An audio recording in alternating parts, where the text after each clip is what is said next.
CCN news, एक पाऊल महाराष्ट्रासाठी। शेगाव शहरात श्री संत गजानन महाराज मंदिरकडे जाणाऱ्या मुख्य रस्त्यावर असलेल्या शेगाव नगर परिषद समोर भूमिगत गटार वाहत आहे।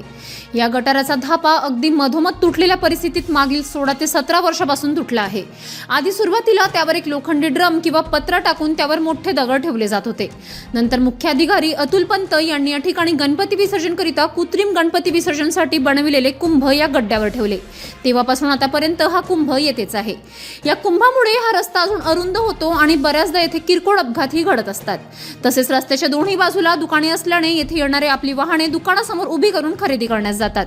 अशातच मोठी वाहने येथून व्यवस्थित काढणे कठीण आहे। बऱ्याचदा शालेय सहलीकरिता आलेल्या महामंडळाची बस येथून निघायला त्रास होतो। अशातच दोन्ही बाजूला उभी वाहने ही या राहदारीला अडथळा निर्माण करतात।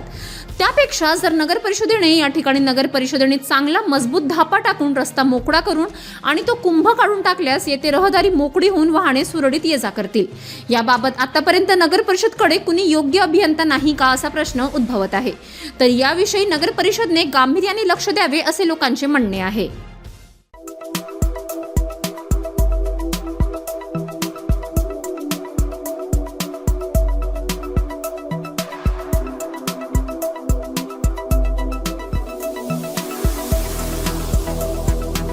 तसेच आपल्या भागातील महत्त्वाच्या बातम्या पाहण्यासाठी CCN न्यूज डेस्क चॅनलला सबस्क्राइब करा आणि बेल आयकॉन प्रेस करा।